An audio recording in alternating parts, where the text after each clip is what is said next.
A reading from the Gospel of Mark, chapter 14, verses 64 through 65. You have heard the blasphemy. What do you think?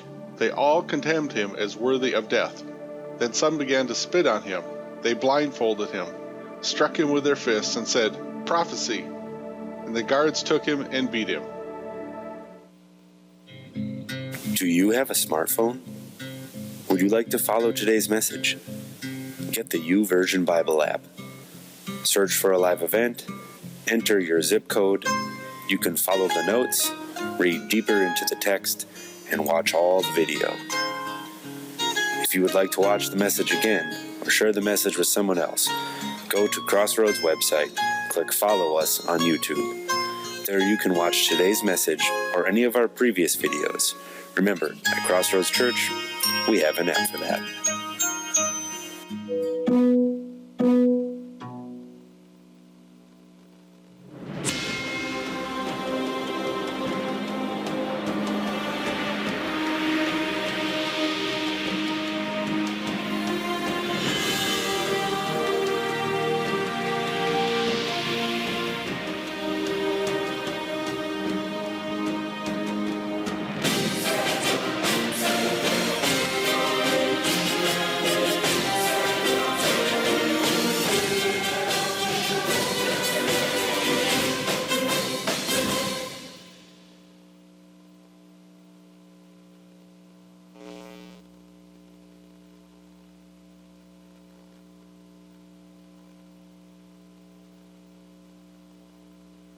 Good? And all the time?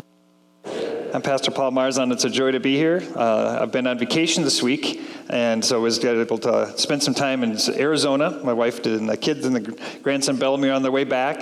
And while I was there, I was really blessed. Got some time alone in the wilderness, so to speak. And I began to realize how many times God speaks to people as characters in the wilderness, and how God can speak to us in those wilderness moments.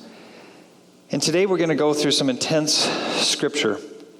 And so just want people to kind of get their hearts and minds around that. If you want to get your Bibles out, you can. But it's quite a bit, and it's going to be on the screen, so you don't feel like you need to. You may just want to allow that scripture to wash over you today. I'm going to remind us we're in the middle of a series called 24, the 24 hours that changed the world. And we've been having this conversation about how it is that we need to connect with Jesus' last 24 hours. I'm going to ask Stephanie to come in for a second. We have some technology issues, and I'm going to hand off this iPad to her. We're going to show a map in a little bit, and I want to be able to kind of walk us through some of the sections of Jerusalem where Jesus was during those last hours. The first week we had what's called the Last Supper, and we had a conversation with Jesus with his disciples in the Seder meal. And in the Seder meal, they took the time to kind of walk through the understanding that Jesus was now going to be the new sacrifice, the new covenant in his blood. And then the last week, we went to the Garden of Gethsemane. And I talked about how Jesus would have brought his prayer talit, how he would have shrouded himself with the presence of God, and how his time of prayer in the Garden of Gethsemane would have been a reminder of the times when he'd taken this out thousands of times and prayed not only in the Olive Garden, but in the streets with his disciples.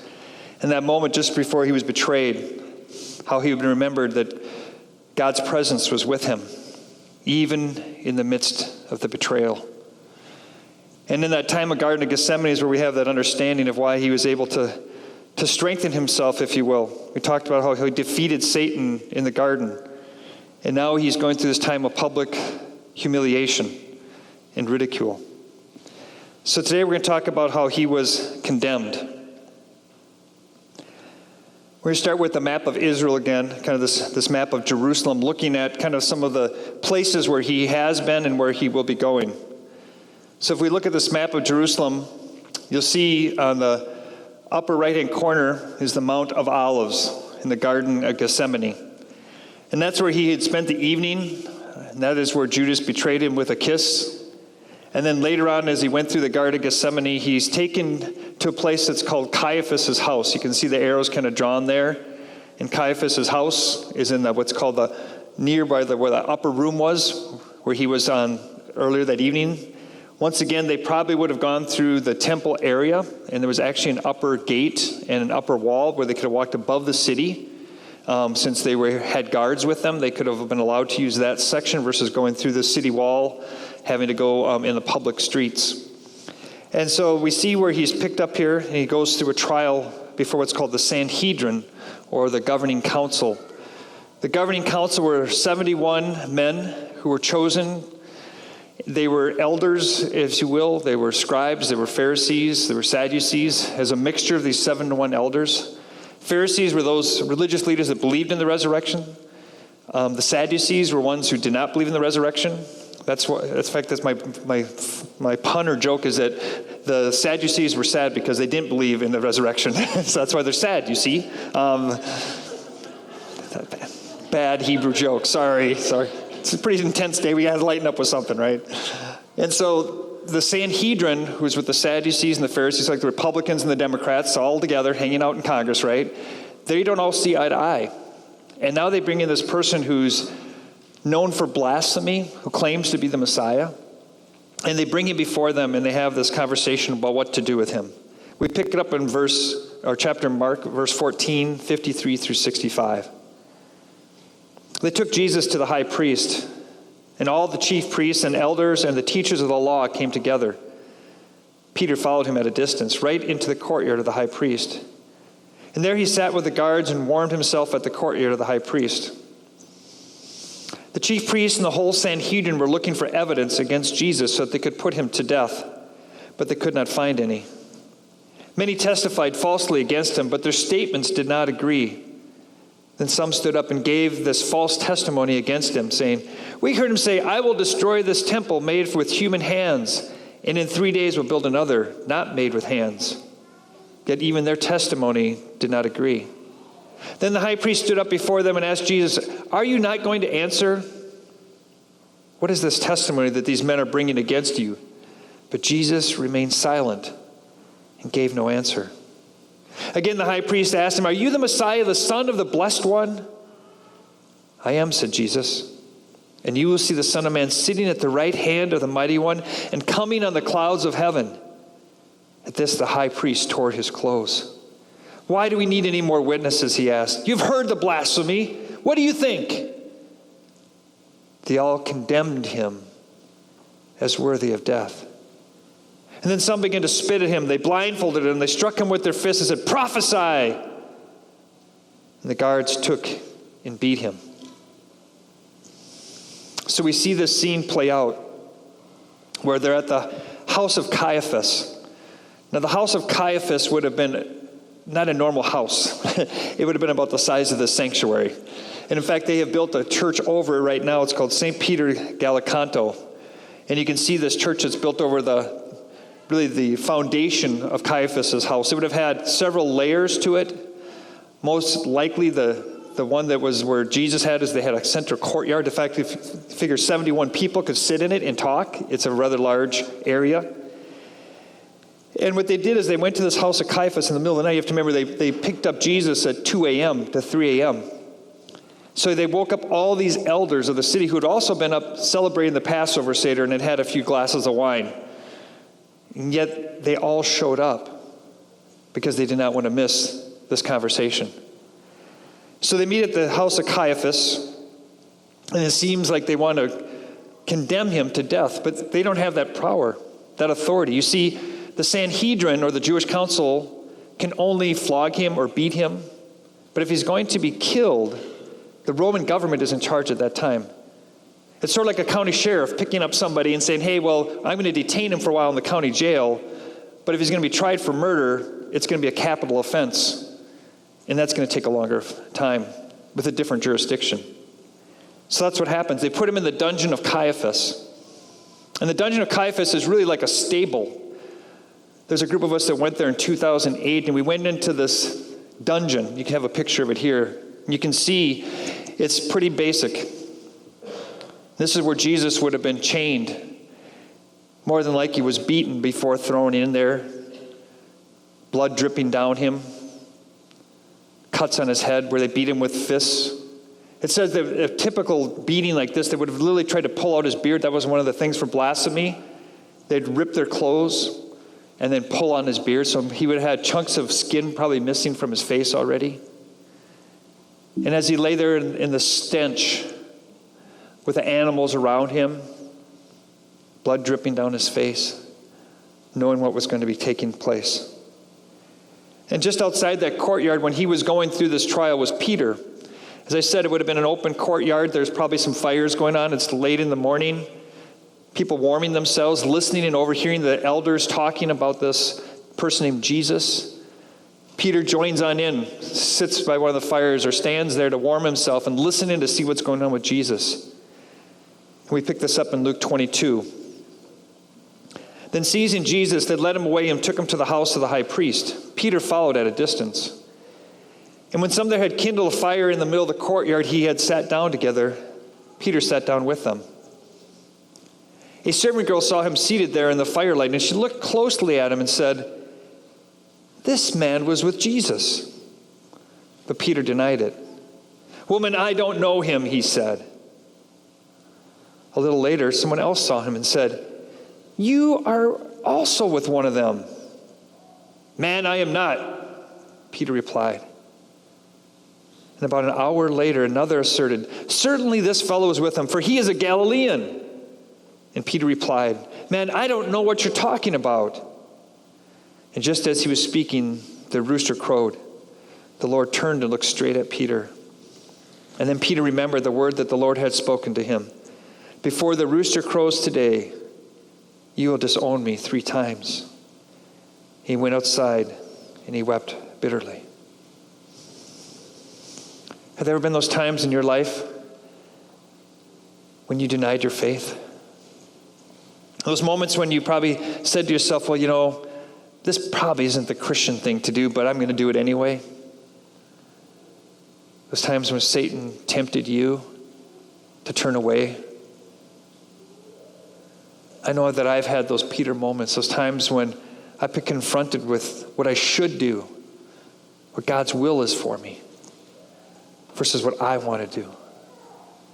And here we see the fear in Peter. He's afraid he's going to get caught. He's afraid that he'll be thrown in that dungeon with Jesus. And even though Jesus is one of his closest friends, the Messiah, at this moment, he walks away. He denies his friendship with him or even knowing him. Have you ever denied Jesus? Have you ever walked away from him? Now we see another one of the disciples who had betrayed Jesus, Judas. And during the same time period, while Peter and Jesus are with Caiaphas, Judas comes to the priests as well. And says when Judas who had betrayed him saw that Jesus was condemned, he was seized with remorse and returned the 30 pieces of silver to the chief priests and to the elders. "I have sinned," he said, "for I betrayed innocent blood." "What is that to us?" they replied. "That's your responsibility." So Judas threw the money into the temple and left. Then he went away and hanged himself. And the chief priests picked up the coins and said, "It is against the law to put this into the treasury, since it is blood money." So they decided to use the money to buy the potter's field as a burial place for foreigners. That is why it has been called the Field of Blood to this day. So once again, we see Judas, the treasurer, one of the closest to Jesus as well, so filled with remorse that he takes his own life.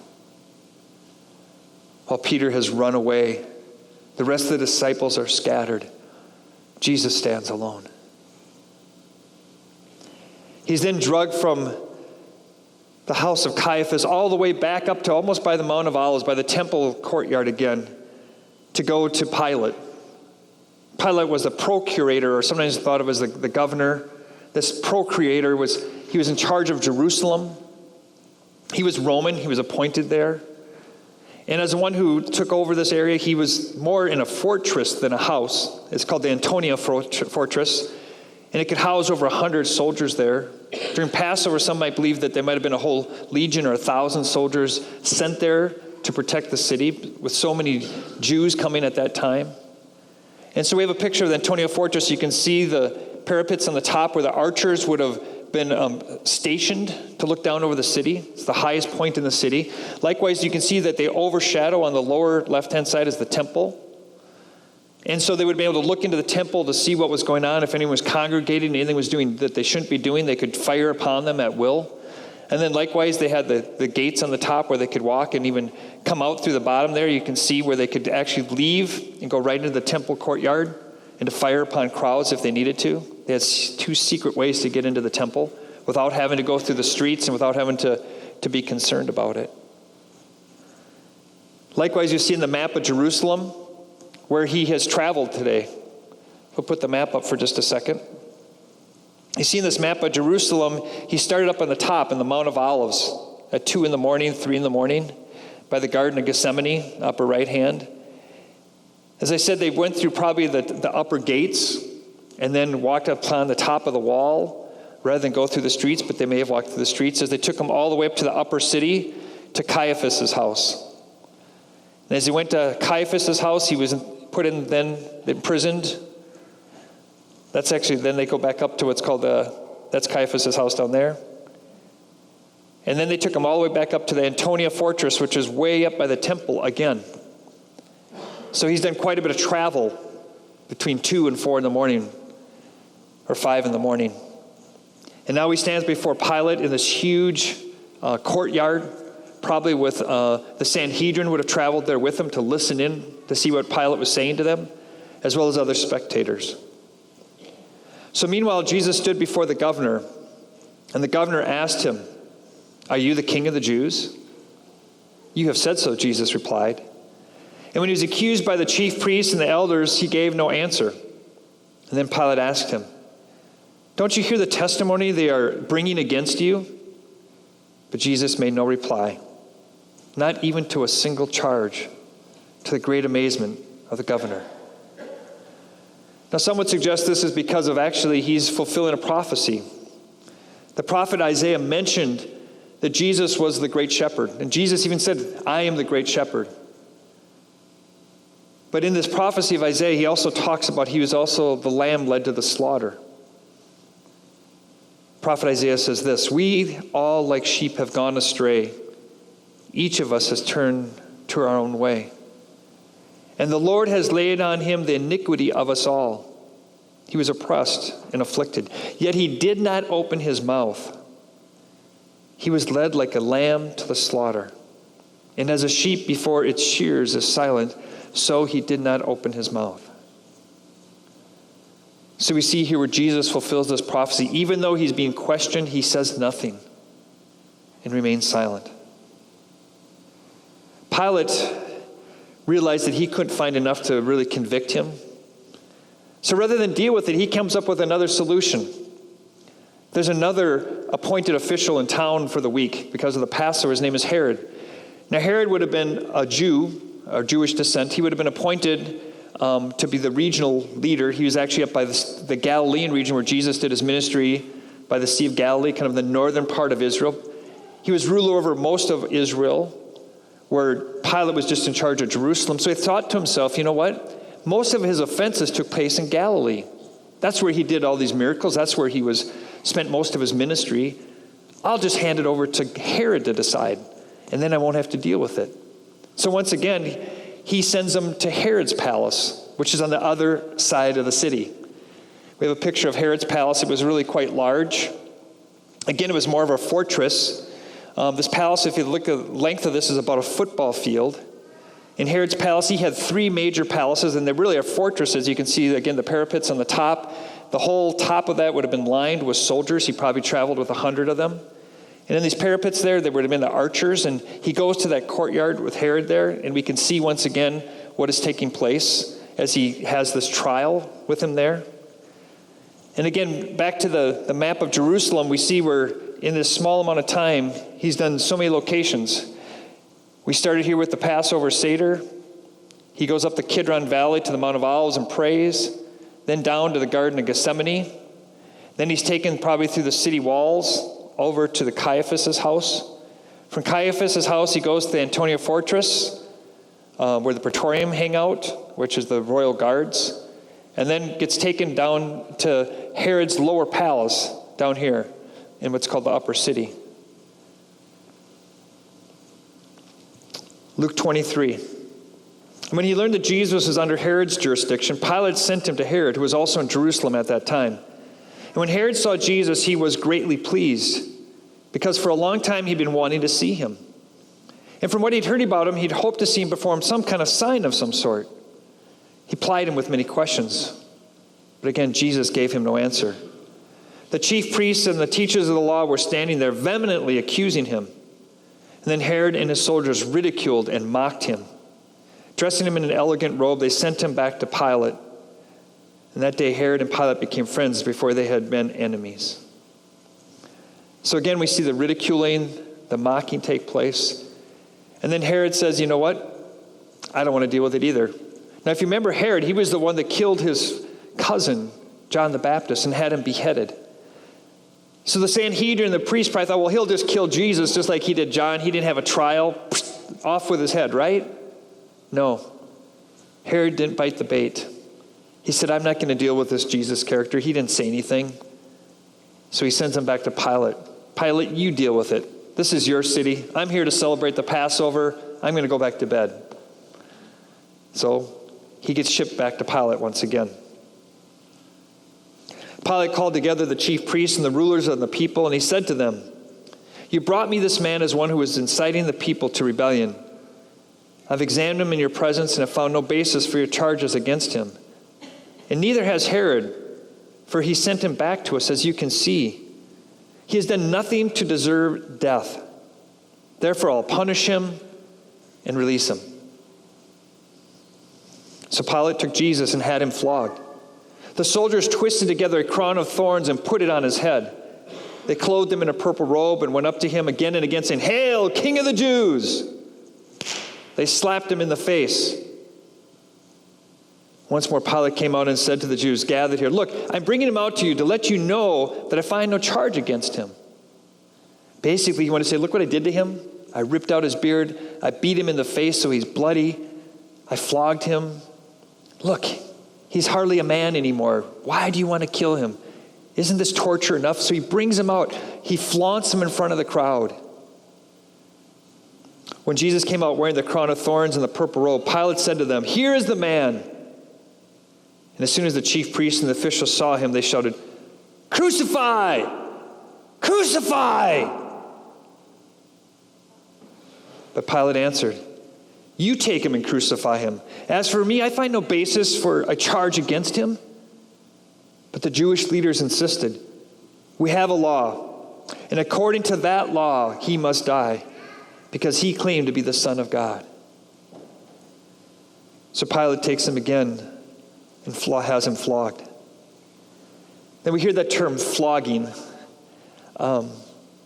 We don't think about it as much. We think about, maybe someone with a belt spanking a child, or some sense of maybe images we've seen on movies of slaves being whipped. But I want to read from you what a flogging typically meant. A flogging was an extreme form of torture, an extreme form of beating someone so that they would actually be publicly ridiculed. And often when they did a flogging, they do it with instruments that were particularly designed to be a sense of physical torture. I'll read you from the excerpt of the book written by Adam Hamilton, talking about flogging. Flogging was common in Jesus' day, as well as Romans. They often utilized it as cultures around the world across time. It is the practice of striking somebody with a whip or a stick for punishment or torture. In the past, many American prisoners practiced flogging, as did the military during the Revolutionary War. Many governments still adhere to the practice. And only recently, the news reported that a man in Iran was publicly flogged just before he was put to death. The Romans used a lighter form of flogging on some lesser criminals, but when they wished to instill terror, they used a method so brutal that all but the most hardened spectators would turn away. Such beatings had, as you might guess, a great deterrent effect. In one form of Roman flogging, the victim was stripped and forced to bend over a post to which he was strapped, his hands tied down. 2 or more lictors, which are Roman bodyguards who were specially trained in the art of inflicting pain, took turns striking the victim with whips. The flagrum or the whip was made of leather, braided with bits of stone, metal, glass, bone, or other sharp objects especially designed to tear as well as bruise the flesh. We have pictures of what some of these ancient devices were used. And as you can see, the handle, the flagrum, the leather straps that would be beat across the back, and then on the end of each of these small bones or glass, often with metal balls. I have a picture of another one, and sometimes it was known as the barbed wire effect, and it literally gets stuck in the victim to the point where the second Roman lictor would have to take and pull it out.